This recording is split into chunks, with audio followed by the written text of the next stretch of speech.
Day 15, just woke up and we are about to change out the storm jib so that we can do some real sailing. You see I have this harness on. There are straps throughout the boat that we can hook these onto, and if you fall overboard, instead of just getting left out at sea, you'll be drugged to death. So these are safety lines, and we wear these at all times whenever we're up on the foredeck doing work. So we're going to go up right now, and hopefully we end up on this side of the boat at the end of this. There's our rigging expert, Commander Orr.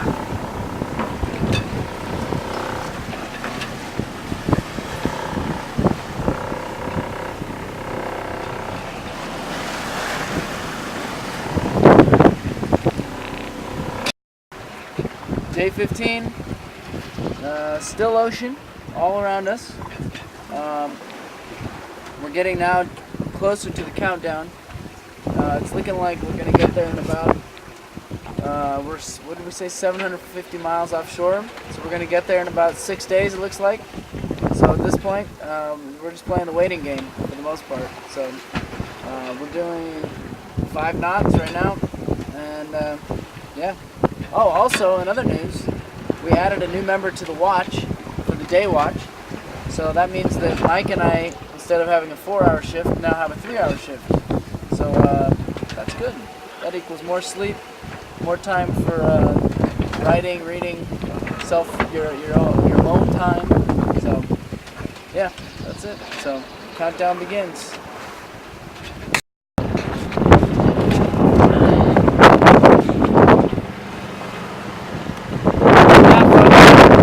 Bowling. That's the same as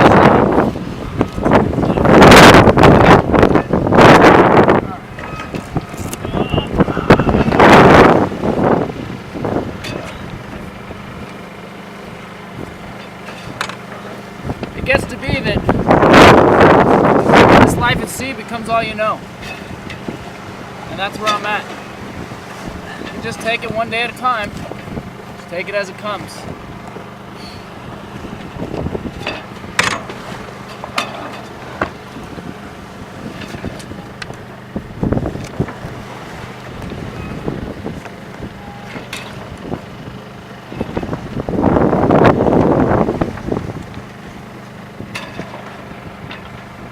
I don't know how to tie this.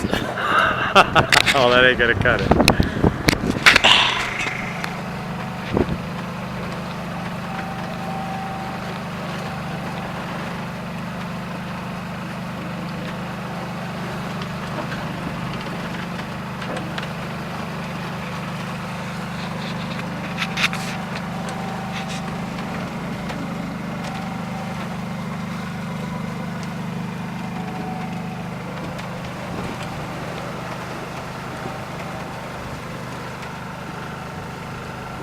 This is the beginnings of our first really good day.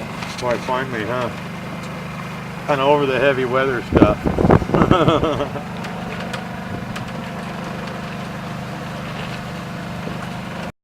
So it's time for a quick review of boating knowledge. Now, I've just learned a lot of these terms for the first time today.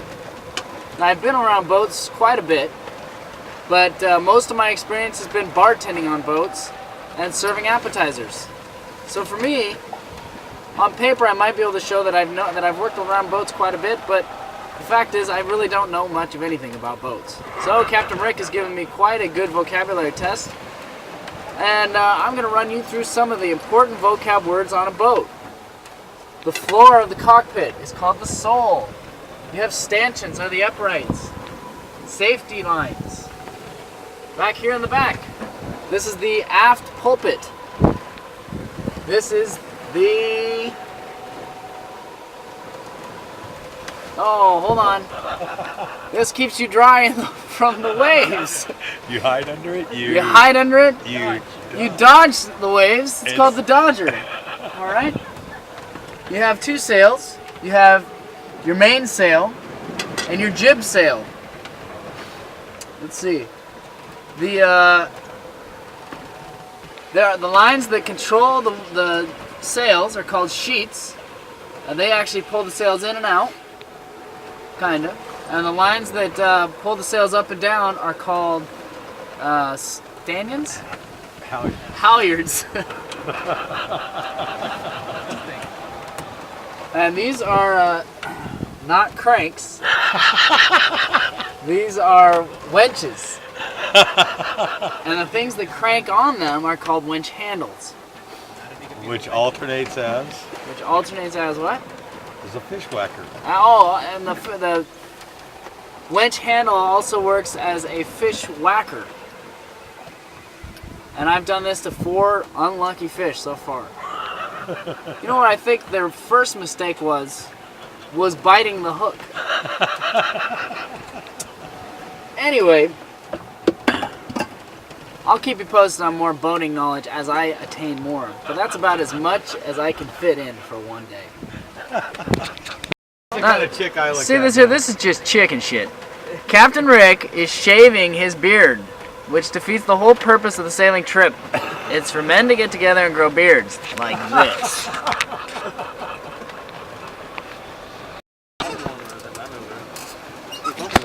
Dude, Yeah. I'm not sure that was on. I don't have my glasses I think on. it's on. It says set. It's on now. So, are we on? Alright, Captain Rick has further educated me on my vocabulary. Apparently there's a big difference between a winch handle, and a wench. Now a winch and a winch handle go hand in hand. The winch handle cranks the lines in. So a winch handle could be used on a wench. A wench is an old nautical term for a bitch. So, to review, winch and wench, a bitch. That's it.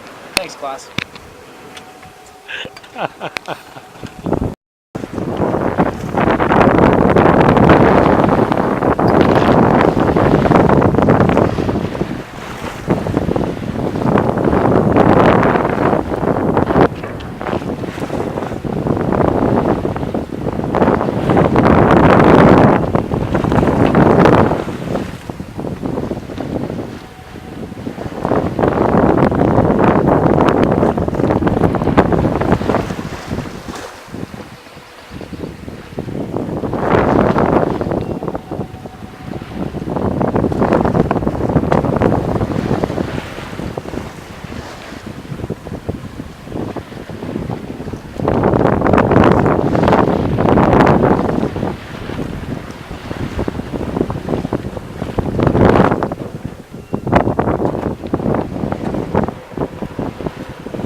Gotcha.